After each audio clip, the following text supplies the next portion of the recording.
পৃথিবীতে সবচেয়ে বড় সম্পর্ক হলো রক্তের সম্পর্ক। মা, বাবা, ভাই, বোন, এগুলো সবই রক্তের সম্পর্কে আবদ্ধ।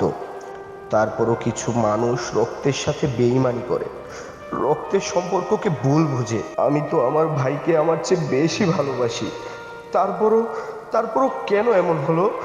কেন আজ হয়ে গেলাম ভাইয়ের শত্রু ভাই? বাবা, তোমার এতবার কইতে পারবো না। তুমি কালকের মধ্যে আমার টাকাটা ব্যবস্থা করে দাও। আমরা মধ্যবর্তী ফ্যামিলি, এইখানে আমি তোর এই 5 লাখ টাকা কই পাইমু? মধ্যবিত্ত ফ্যামিলি হলে কিসে? 3 বেলা খাও না তোমরা? খাও তো, তাহলে আমার গাড়িটা কিনে দিতে সমস্যা কোথায়?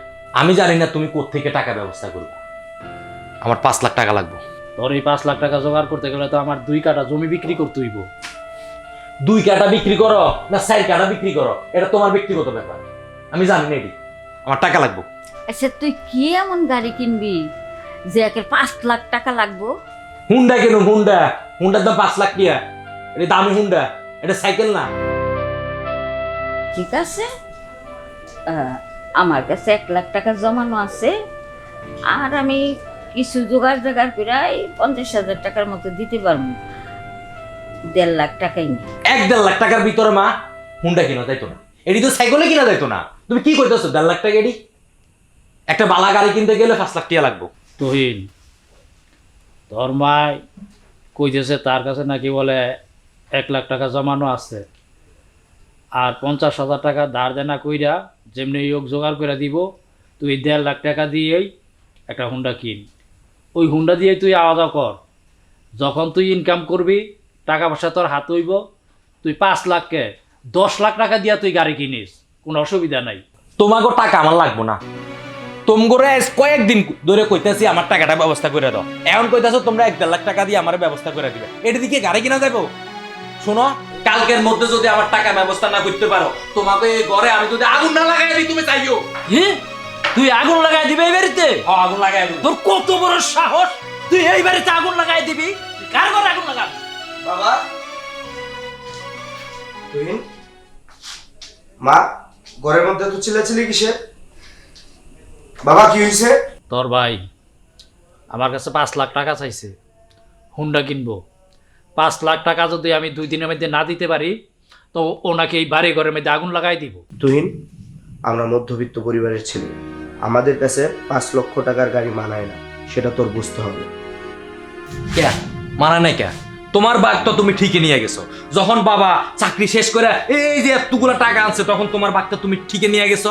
তুমি সব টাকা খরচ করে বিয়ে করছো, সব টাকা খরচ করে তুমি চাকরি নিছো। এখন আমার বেলায় আইসে আর কি টাকা নাই? কে আমি বাকি পানি? আমি কি বাবার সন্তান না? তুমি যদি পাও আমি কেন পাবো না? তুহিন, মুখ সামলায় কথা মুখ বল। সামলায় তুমি কথা বলবা? তুই এরকম আচরণ করতেছিস কেন?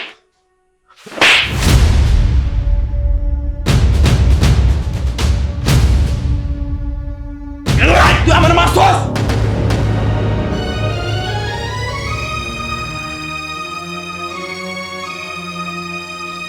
আমার টাকাটা রেডি রাখবো।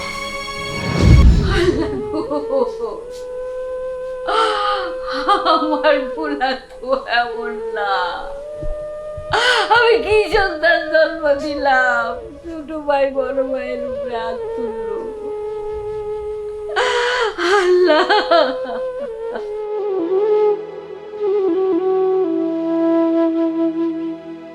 শোনো, তোমার ভাই যেহেতু তোমাকে শত্রু ভেবেই ফেলেছে, ভাইয়ের শত্রু যেহেতু ভাই হয়েই গেছে, সে জায়গায় সম্পর্কটাও বেশি দিন অটুট থাকে না, আর সেই সংসারেও অশান্তি লেগেই থাকে।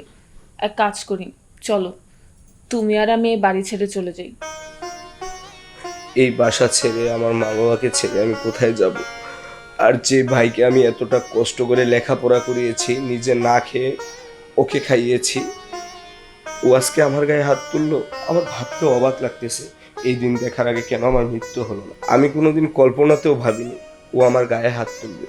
শোনো, তোমার ভাই একদিন না একদিন ঠিকই তার ভুল বুঝতে পারবে, সেদিন না হয় আমরা আবার এই বাসায় চলে আসব। কিন্তু এখন চলো আমরা এই বাসা ছেড়ে চলে যাই। প্রত্যেকদিন এই অশান্তি আমার আর ভালো লাগছে না। তুমি বলতেছো, সব কিছুই বুঝলাম, বাট একটা বাসা ভাড়া নিলে নিজেদের থাকা খাওয়ার খরচ 20 থেকে 30 হাজার টাকা লেগে যাবে। আমার স্যালারি মাত্র 15,000 টাকা, তাহলে আমি 8 টাকা কোথায় পাবো বলো? দরকার পড়লে আমি চাকরি করব, তুমি এটা নিয়ে কোনো চিন্তা করো না। তারপরও চলো আমরা এই বাসা ছেড়ে চলে যাই। প্রত্যেকদিন এই অশান্তি আমার আর ভালো লাগছে না। আচ্ছা, আমি মা বাবার সাথে কথা বলি, আমি তুহিনের সাথেও কথা বলবো, দেখি ওরা কি চায়। যে ভাইয়ের জন্য আমি এত কিছু করেছি, সেই ভাই যদি চায় আমি আমার বাবার বাড়ি থেকে চলে যাই, আমি আমার জায়গা জমি যা কিছু আছে সব কিছু আমার ভাইকে দিয়ে দিই, তাহলে আমি তাই করব। তবু আমি চাই না ভাইয়ের শত্রু ভাই হোক। আমি চাই ওর সাথে আমার সম্পর্কটা সারা জীবন অটুট থাকুক। ঠিক আছে, তুমি এক্ষুনি তোমার বাবা মার সঙ্গে গিয়ে কথা বলে এসো। না, আজকে অনেক রাত হয়ে গিয়েছে, আজকে বাবা মাকে কিছুই বলবো না, আগামীকালকে রাতে বলবো। ঠিক আছে, তাহলে শুয়ে পড়ো। আচ্ছা, আমি ফ্রেশ হয়ে আসি। মা,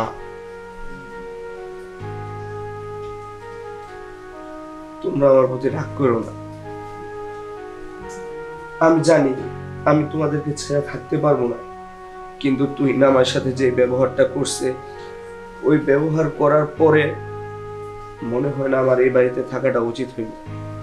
মা, তুমি আমারে মাফ করে দিও। মা, বাবা, তুমি আমার প্রতি কোনো ক্ষোভ রাখো না, তোমরা আমার জন্য অনেক করছো।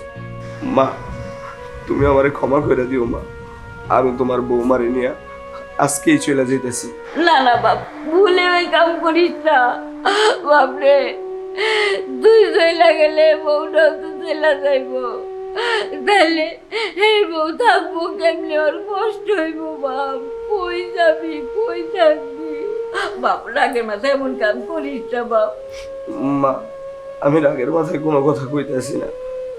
আর শোনো আরেকটা কথা, বাবা আমার জন্য অনেক করছে, তুমিও আমার জন্য অনেক করছো।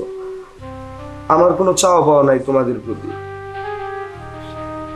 তোমরা আমার যে জায়গা জমি দিতা, এগুলো সত্যহীন দিয়ে দিও। আমার কিছু চাই না, আমি একাই থাকতে পারবো। মা, তুই না কইছে যে ওর সম্পত্তি দিয়ে দাম লাগবো? হ্যাঁ, তোরা দুইটা ভাই, তোরা আমার দুইটা হাত, তোকে আমি সমান সমান করে টাকা দিই। তুই কেন কেন কস তুই সব জায়গা দিয়ে দেমন? আপাতত এই বাড়িতে থাকা আমার পক্ষে সম্ভব না। তুহিন যেদিন নিজের ভুল বুঝতে পারবো, যেদিন ওর চোখ খুলবো, ওই দিন আমি আবার এই বাড়িতে আসবো। আর শোনো আরেকটা কথা, তোমরা যখন জমিন ভাগ করে তুহিনরে দিয়ে দিবা, তখন নিজেদের নামেও 2-1 কাঠা জমি রাখো, কারণ আল্লাহ কখন কারে কি করে বলা যায় না। বাবা রে, শোন শোন বাবা, রাগের বসে কিছু করিস না বাবা।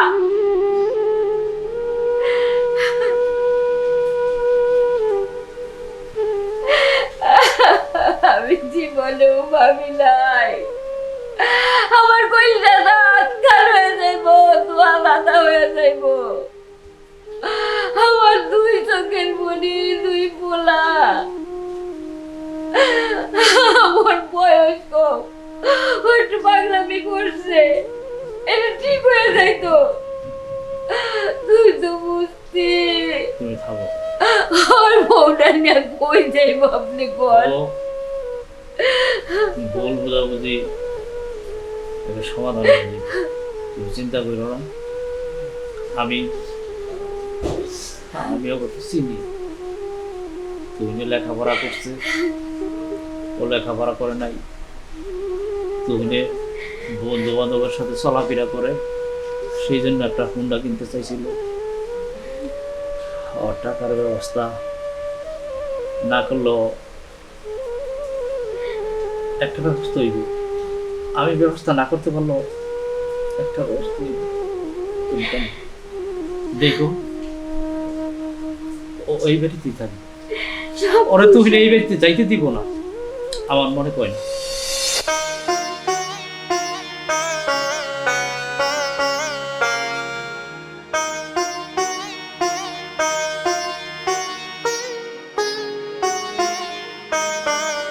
তুই বললি আমি নাকি বাবার সকল সম্পত্তি আত্মসাৎ করতেছি, বাবা নাকি সব টাকা পয়সা আমার দিয়ে দিছে। আসলে আমি কিন্তু বাবার কাছ থেকে কোনো কিছু জোর করে নিইনি, বাবা ইচ্ছা করে আমাকে যা দিছে আমি তাই নিছি। আর তোর যেহেতু এত সমস্যা, আমি বাবা মায়ের কাছে জমির সকল দলিল দিয়ে গেছি, আমার ভাবির যে জমি আছে ওইটা আমি তোর নামে লিখে দিছি, তুই খুশি থাক। আমি চাই না ভাই ভাইয়ের শত্রু হোক। পৃথিবীর মধ্যে সবচেয়ে সুখের সম্পর্ক হচ্ছে ভাইয়ের সম্পর্ক। আমি চাই না জমির জন্য, টাকার জন্য তোর সাথে আমার এই সম্পর্কটা নষ্ট হোক। আর আমি এটাও চাই না কখনো আমি তোর হাত ছাড়ি। তুই ভালো থাকিস, আর বাবা মার কাছ থেকে জমির কাগজগুলো বুঝে নিস। আর আমি ওই বাড়িতে আর থাকবো না, আমি তোর ভাবিনি নিয়ে ওই বাড়ি থেকে চলে যেতেছি। তোরা ভালো থাকিস।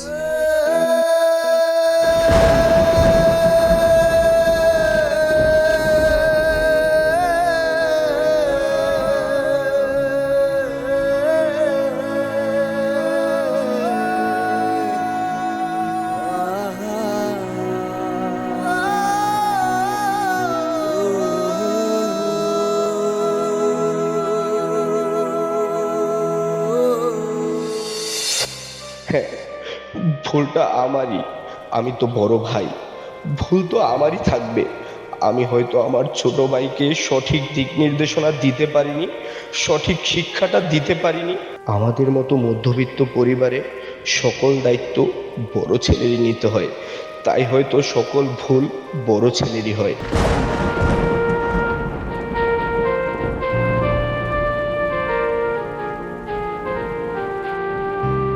আমি কি করলাম? বাবার মতো বড় ভাইয়ের গায়ে হাত তুললাম। আমি আমি ভুল করেছি, অন্যায় করেছি, চরম অন্যায় করেছি। আল্লাহ, আল্লাহ তুমি আমাকে ক্ষমা করে দাও। আল্লাহ, আমার বড় ভাইকে বাড়ি ছেড়ে চলে যেতে দেব না। যেভাবে হোক ভাইকে আটকাতে হবে, ভাইকে আটকাতে হবে। প্রয়োজনে ভাইয়ের পা ধরে বসে থাকবো, তাও ভাইকে জীবনে বাড়ি ছেড়ে চলে যেতে। আল্লাহ তুমি আমাকে ক্ষমা করে দাও। আল্লাহ,